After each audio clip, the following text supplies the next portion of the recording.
Hello viewers, you are welcome to the program Arise and Shine. Today we are going to present yet another interesting topic, but I'm not alone. I'm with my brother, handsome, intelligent, and very loving. Mr. Hopefully you are welcome to the program. Thank you very much, my brother.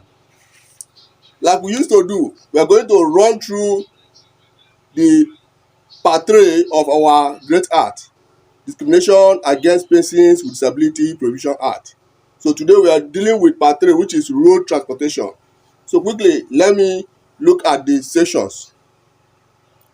Section 9, subsection 1 says, a person who, whether for payment or not, provides goods or services or makes facilities available shall not discriminate against another person with disability by A, refusing to provide those goods or services or make those facilities available to him. B, by the terms or condition on which the provider provide those goods or services or makes those facilities available to him. C, by the manner in which the provider provides those goods or services or makes those facilities available to him. Hopefully, when you look at this section 9 subsection 1, it talks about say anybody that is providing a service or goods, whether you are paying for it or not, the person will not discriminate on anybody with disability. Yes. With the kind of society we are, do you think it is possible? This is achievable? It is achievable if all of us work together to achieve this. It begins with sensitization.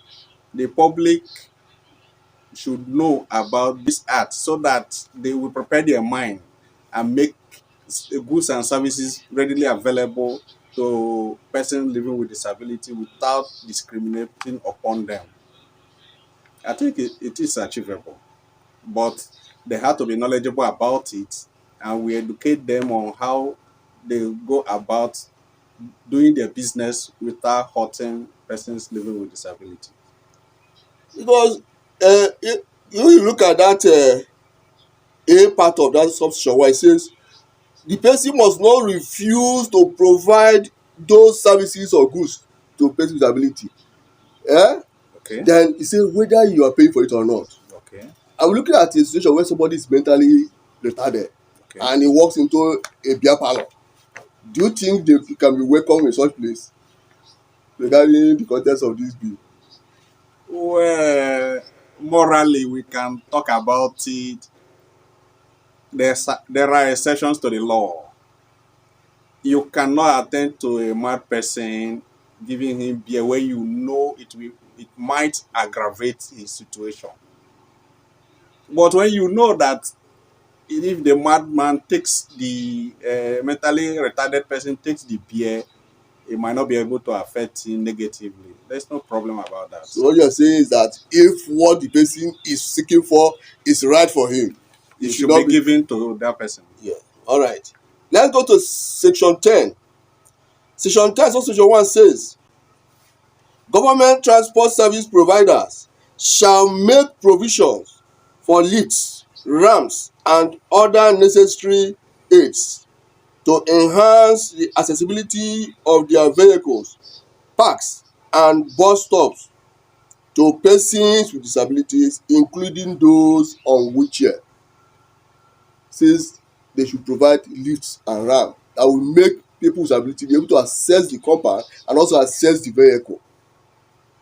The kind of parks we have in our part of nation, placing these things into place, how visible do you think it is? With time, it will be visible. A room was not built in a day. It's a gradual process. Once the sensitization is available to the people that construct the parks, they will henceforth begin to construct parks that will be accessible for persons living with disabilities. It has been achieved in developed countries. I don't see the reason why it cannot be achieved in our developing country, Nigeria. All right. Thank you very much for your contribution. Thank you, sir. Going to subsection 2 of the same section 10. It says that every public vehicle shall have functional, audible, and visual display of their destination within 5 years from the commencement of this act. How do you look at this provision? It is equally achievable. That is why the initiators of this act have deemed it fit to say 5 years after, so that it gives room for these things to be put in place. Although, like I said before, Rome was not built in a day. It's going to be a gradual process. These things have been achieved in other climes, developed societies. I believe it's achievable. We can do it right here. They talked about audible devices and visual devices. Okay. Does it mean that there are some challenges the visual impaired encounter when traveling that makes them want to recommend something? Have you experienced any obstacle as to locate the bus that is going to a destination? Of course, if you're visually impaired, the audio directs you. It replaces your sight. So it tells you where you're going to, how to board, and how you can express yourself from the audio. It is important because sometimes you are there unguided, only you as a visually impaired. To navigate your way, you need this audio assistant to be able to navigate your way easily. All right. Thank you very much. All right. Now I'm going to read section 11. Section 11, subsection 1 is similar to section 10, but it was generalized here. It says, transport service provided shall make provisions for lifts, ramps, and other accessibility aids to enhance the accessibility of their vehicles, parks, and bus stops to persons with disability, including those on wheelchair. This is not different from the section 10 subsection, just that one speaks of government uh, transport services, but this one is generalizing it to everybody. That means whether you are government, you are private, you are expected to do the needful. Okay. How do you see this being achieved? Do you think that do private owners, considering the cost of preventing things, will be willing to do it, or do you think they have to be forced?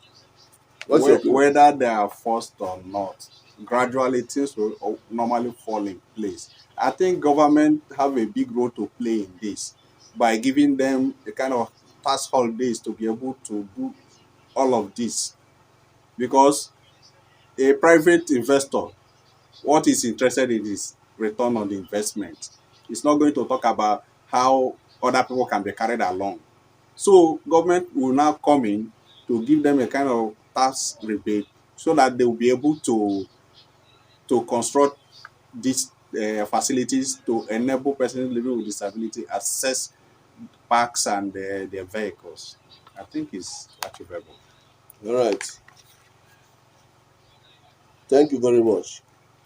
Subsection 2 of section 11 says, lifts, ramps, and all other accessibility equipments in or for vehicles and at parks or bus stops shall be maintained in operational conditions. This is one major area that I think is very important, because in this country I think we lack maintenance culture. Providing something is one thing, and making sure that it's functional is another thing. What is your view on this? Is this something we can sustain? Yeah, well, again, I'm a positive person. It's sustainable.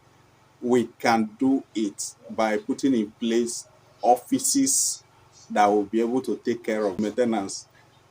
to these facilities, both private and government-owned ones. If a specific office is put in place for the maintenance program and the government in charge funds this office, I believe they will be able to run the maintenance program in order to make these facilities readily available. Thank you for your wonderful contribution. Subsection 3 of that same section 11 says, there shall be regular and frequent maintenance of all accessibility aids and equipments, and defective ones shall be promptly repaired or replaced. While subsection 4 says, before a person with disability boards or alights from a vehicle, the driver shall ensure that the vehicle comes to a stop. This one makes me laugh because even the able-bodied people need this car to stop before they can go down. Sometimes we have seen in the past from personal experience, some buses will not stop totally and they will want you to come down immediately. They want to move. Yeah. I have experienced it in Onitsha when I was going back to school. One of the days I was going back to school, in the center of the road, the bus stopped and asked me to come down. What? Without me knowing that I'm stopping at the middle of the road, and immediately my leg touched on the ground, they zoomed off. Wow. So it is a problem, but we can enlighten the bus drivers that these things are wrong. They must stop you at the right bus stop and at the right position where you can navigate your way without encountering problems. So this enlightenment you talk, how do we go about it? Because you and I know that these people hardly listen to radio nor television. So how did they We will enlighten them? carry this enlightenment to their parks. This time around, we will not leave the enlightenment on radio, television, and the newspaper. This time around, this enlightenment program will move down to the different parks. We have to hold seminars and workshops with these people, sit them down and tell them the importance of disability right law, and that if you go foul of the law will hold you responsible. Thank you very much. Subsection 5 says, when a person with disability intends to board a vehicle, all other intending passengers shall wait for him to board before them. That is giving the disabled special consideration, right? Yes, It's like everybody seems to be in a hurry of course, especially in Nigeria. in Nigeria. Yes, it is possible for with desensitization. It is possible when we now educate the people and also the transporters themselves. They will now understand the importance of allowing a person living with disability to board first before others. We have done it in the past. In this country, we once did the war against indiscipline. Everybody will be on queue. You take one after the other. We can still enforce it. We can still allow person with disabilities to go first while others follows. Just have to do with conscience. Of course. Section 12, subsection 1. At public parking lots, suitable spaces shall be provided, marked and reserved for persons with disabilities. Subsection 2 says, for a person with disability to be entitled to the use of the reserved space in subsection 1, his car shall have been properly identified with the necessary insignia. Then subsection 3 says, a person, organization or corporate body in control of a public parking lot who fails to provide for the reserved space in subsection 1 commits an offence and is liable on conviction to a fine of 1,000 naira for each day of default.